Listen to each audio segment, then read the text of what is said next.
you that your drummer wants you to watch this video. I've got the top 10 list of things that drummers want their band members to know but won't tell them. I'm going to start at number 10 being the softest and then go into number 1, which is the hardest. I would love to hear your comments on this. So if I missed something, right, and I left something out, please put it in the comments below. And if I missed the mark and blew it on something, I would love to hear your comments below. Don't think also that I'm just going to be biased to drummers. I've got a whole list of things that drummers do, and that's going to be another video that they need to watch out for. So anyway, number 10. Number 10, this one's kind of the easiest one, and that is that if your drummer's setting up his kit and he's taken up all the stage, all the space, right, setting up his stuff, give him a little bit of a break. It takes space to set that stuff up. We've got cases that have hardware and drums and cymbals and all kinds of stuff in it.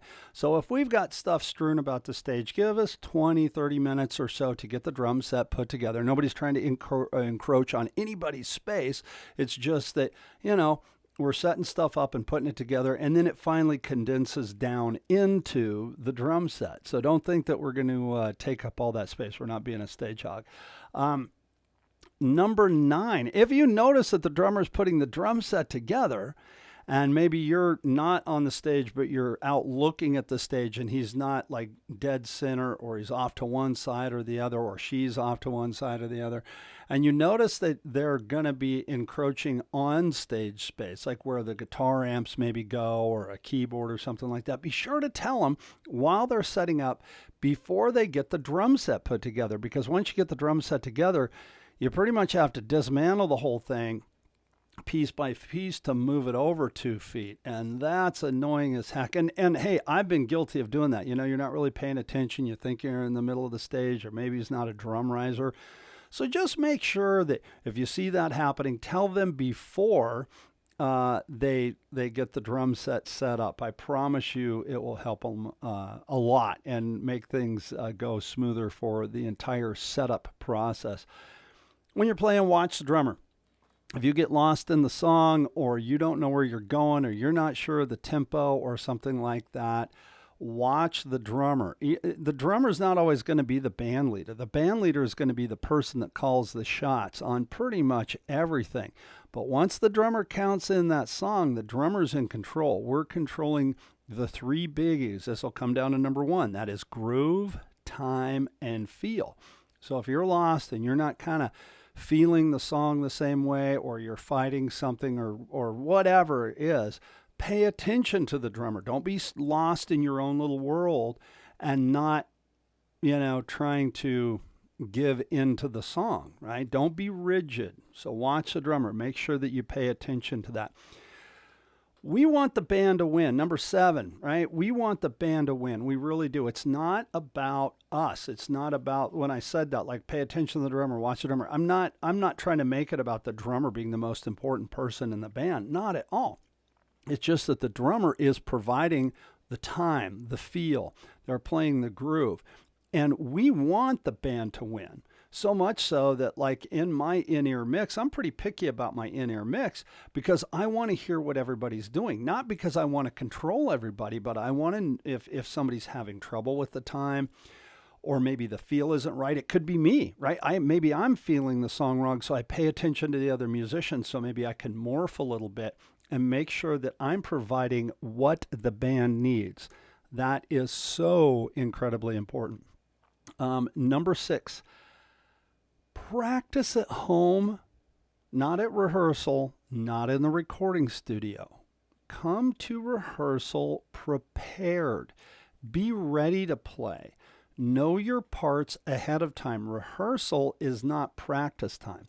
Rehearsal is rehearsal for the band, right? Maybe you're writing songs, maybe you're putting stuff together, depending on what kind of band you're in, but know your parts.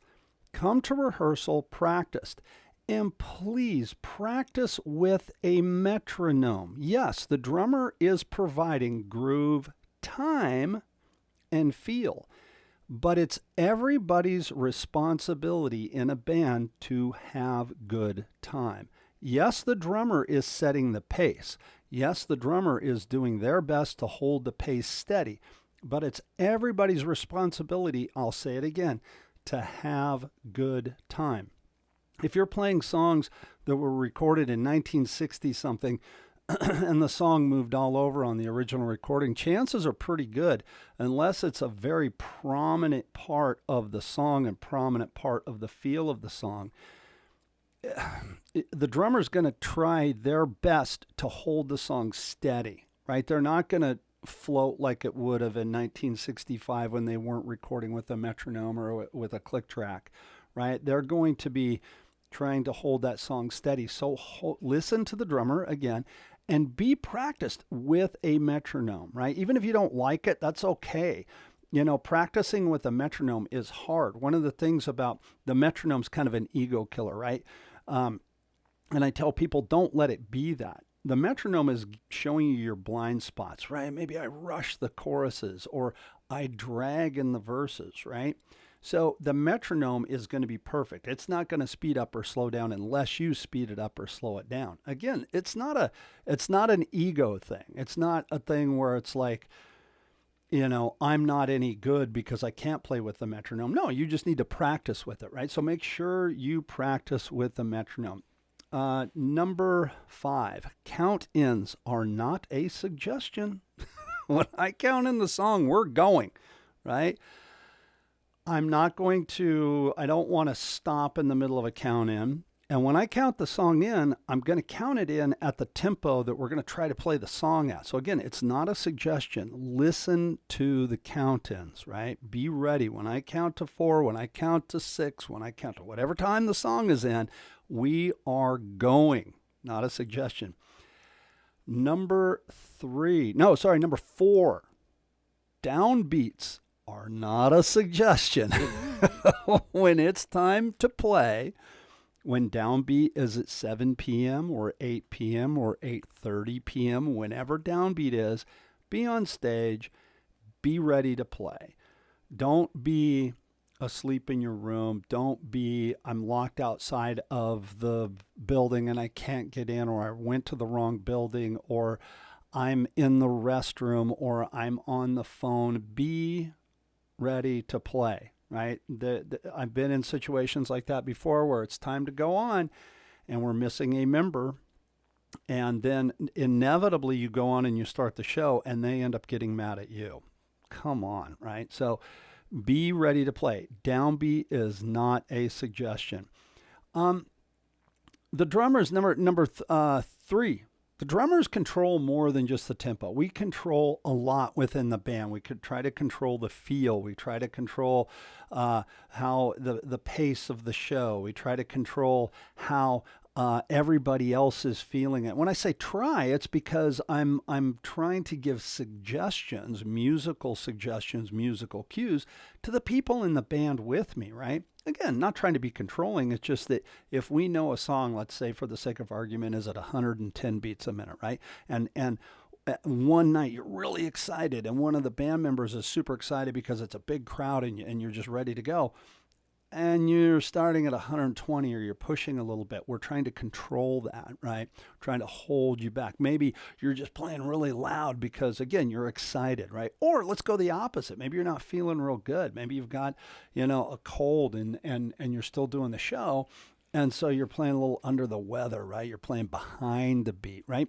Again, so the drummer is going to kind of help that along. They're going to help you be in the right place. So listen to the drums, right? It's important. It's very important to listen and have big ears when the drummer is giving you a cue. Maybe they're pushing you a little bit, right? In my case, we don't play to tracks, but I do play to a metronome.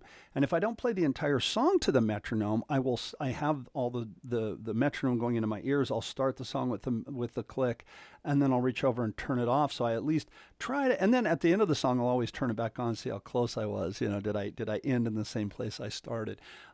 Sometimes I'm like, oh man, I rushed that one. So again, these are all observations that I make about myself and all the other band members, and a lifetime of being in a band and working. if you walk up to the drums and you say to me, I want the drum part to go boom, ticka baka ta sipita I don't know what that means. I've got nothing. I don't know what that means. Know some musical lingo. Understand, tell the drummer, hey, I want the piece to swing a little bit. I want it kind of be a shuffle. And if you could, I want this kind of feel. Maybe you can hum it and sing it a little bit, but then think about it. Like I want the kick drum, to land on 1 and the last beat of 3. So then I know, okay, that's what he's going for. 1 and the last beat of 3, and then maybe a backbeat on 2 and 4, or a halftime shuffle, put the backbeat on 3. Hum it like that, right? But be able to have a little bit of musical lingo in there, right? Again, what I was saying a minute ago, so this is down to number 1. Along with that, groove, time, and feel.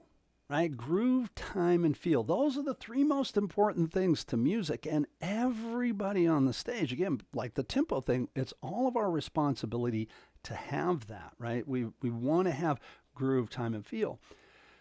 So don't just rely on, well, I'm a feel player, right? Okay, that's great. Everybody has to be a feel player. You've got to play with feel. That's what music is about, right?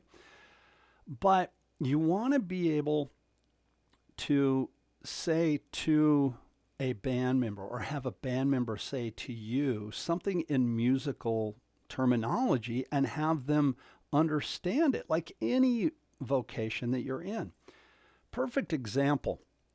If I come up to, let's say one of the people in the band and we're playing a song that's in a weird, strange time signature. Say we're playing something in 11/8. And at the top of the song, there are 8 bars of 11/8. And we keep going and playing, and then it changes, let's say, after that, goes into another time signature. And we keep playing. One night we'll play 7 bars of 11/8, or we might play, instead of 8, we'll play 9 bars of 11/8. Nobody's paying attention and the song's going all over the place. As a drummer, you can't just go from 11/8 into 4/4 or 11/8 into 6/8. You have to be, okay, here it is, bang, and change the time signature, right?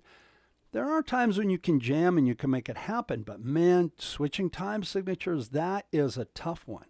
So if, like that, what I just mentioned right there, if you've got 8 bars of 11/8, be able to say that, or have somebody be able to say that to you and you understand what they're saying. You want to be able to communicate not only non-verbally in music, but you want to be able to convey verbally to the musicians that you're working with what it is that you're trying to accomplish as a musician.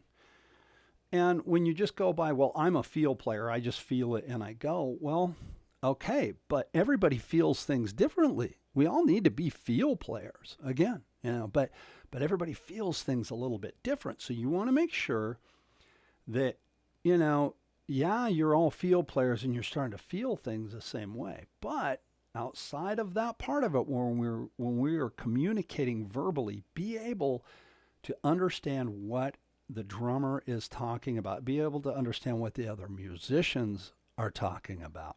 So there you go. There's my top 10 list of things that the drummers want you to know that they may or may not tell you. I hope that helps. And like I said, if you think they're all a bunch of crap, tell me in the comments below. I can't wait to hear it. If I missed some, please put them in the comments below. I would love to hear that. If you like content like this, please like and subscribe. I'd really appreciate it. For more suggestions on rhythm and music, check out my book, The Rhythmic Journey. It's available in digital download at Hudson Music and hard copies on my website. And for more music business related stuff, check out my book, Drum Up Your Business. Same thing. It's available for hard copies on my website, bartrobley.com. Or if you want the digital version, it's available on Hudson Music. Thanks so much for watching. I'll see you in the next video.